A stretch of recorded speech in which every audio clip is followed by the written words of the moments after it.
mga kaprutas, samahan niyo kami ngayon sa aming paggagala. Pupunta kami ngayon sa Bako. At alam niyo ba guys, medyo nakakatawa yung part na yan dahil nagmap ako papunta dun sa Delfinity Resort kung tawagin diyan sa Bako, Oriental Mindoro. Nagmap pa ako pero nakalampas pa rin kami, sobra. Ay nakakaloka.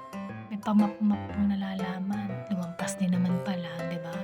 At ito na nga guys, medyo maganda yung lugar, maraming puno. Alam niyo naman ako, mahilig ako sa mga mapupunong lugar. Kasi hobby ko na yun. Oh, hobby, sana all. Basta yun, mas nagugustuhan ko yung mga ganong lugar. Kaya gustong gusto kong gumagala, na liligo sa mga ilog, yun. Hobby ko na yun. Sana all hobby. At ito nga pala ang aking kumare na ngayon lang nakalabas ulit sa kanyang lungga. Oh, sana all may lungga. Guys, tingnan nyo, ang ganda nung ilog niya. Malinaw yan guys. Hindi lang masyadong kita. Yung mga oras na yan, gusto ko nang tumalon dyan. Tumalon? Basta gusto ko nang maligo pero dahil hapon na, hindi pa kami kumakain. So, nag-iintindi pa yung kumare ko ng pagkain namin. Dahil anong oras na rin yan, gutom na kami. Habang nag-aantay kami sa may mga kasama na si Kaprutas Marang at si Dalandan, ayan, tamang picture-picture muna. At ito na ang aming pagkain ngayon. Alam nyo ba guys, matatawa ka dyan. Yung inihaw namin na manok, ano pa siya, medyo hilaw pa. Kaya ang ginawa namin dyan habang kumakain kami, ang kinuha lang namin na part yung medyo luto na. At sa kagutuman nga guys, ayan, napaso-paso na ako dyan. Tingnan nyo naman yung manok, kawawa na boneless na eh. Hindi na namin dyan naantay yung ating ibang kasama na sila Kaprutas kasi talagang gutom na kami dyan. Sobrang late na kasi yan eh. Natapos na kaming kumain, nagpasya na kaming maligo. Nandiyan na rin pala yung ating Kaprutas na sila Marang at saka si Dalandan. Nasikaso pa kasi sila kaya medyo na late sila. Tingnan nyo naman ang aking kumare, akala mo nakawala sa aula bumabalik sa pagkabata. Yun na nga, yun na yung time na nagyayabang kami. Alam niyo guys, tuwan-tuwa ako sa part na yan kasi umuulan na talaga siya. Gustong gusto ko kasi talaga mga kaprutas yung umuulan kapag naliligo ako. Kagaya ng sa dagat, ilog, pool, tapos umuulan. Alam niyo yun guys, parang nare-refresh yung utak ko. Oh, nare-refresh. Ayun, parang ganun. Alam niyo, marerelax ka, mawawala yung stress mo, yung isipin mo. Pag ganun, yung umuulan habang naliligo ka, trip na trip ko talaga yun mga kaprutas. Gustong gusto ko talaga yun, yung tipong kahit bumabagyo na, maliligo ako, yung gano'n, alam mo yun, parang nawawala talaga yung isipin mo sa buhay. Na ang gusto mo na lang ma-relax ka ganyan.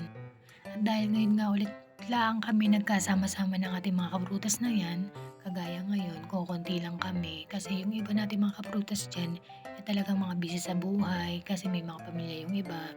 At yung iba naman may mga trabaho, kaya kami-kami lang talaga, minsan lagi nagkakasama niyan. At ito nga ang kumare ko na pagtripan ng ating kaprutas na si Dalandan dahil ngayon lang sila nakita niyan. Medyo nagkatuwaan niya yung bata. Ay sana all bata. At ito yung time na ito guys, yan yung pinagloloko namin nitong kumare namin dahil kami nagbibideo ni Kaprutas Marang na sabi niya picture daw kami pero hindi niya alam nagbibideo kami niyan. At alam niyo ba guys, tuwan-tuwa ako sa part na yan dahil sa kabilang part, dun sa kabilang table, mayroong mga isang grupo ng kabataan. Totally hindi ko alam kung paano nag-umpisa yung kaguluhan namin dyan. Hindi naman kaguluhan, yung kasiyahan ba.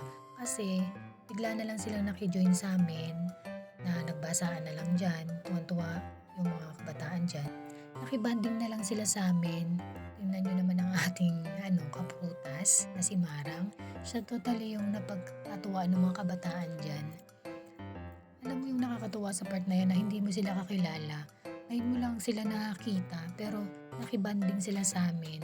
Yan kasi yung time na pauwi na talaga kami na nag-iintindi na kami yan. Pero tingnan mo naman yung mga kabataan talagang tuwan-tuwa silang nakisaya sa amin. Kaya kung sino man kayo, mga kabataan kayo, thank you kasi kahit di namin kayo kakilala, nakisaya kayo. Nadagdagan yung saya namin dahil sa inyo kaya maraming salamat. Yun naman ang aking kumare at ang ating mga kaprutas, talagang masaya sila. Kaya thank you talaga sa inyo kung sino man kayo. At kung mapapanood nyo to, edi maraming salamat. Ay sana all na lang talaga. Basta yun, mag-ingat kayo mga bagets sa inyong pag-uwi. Maraming salamat. Thank you for watching mga kaprutas. Bye-bye!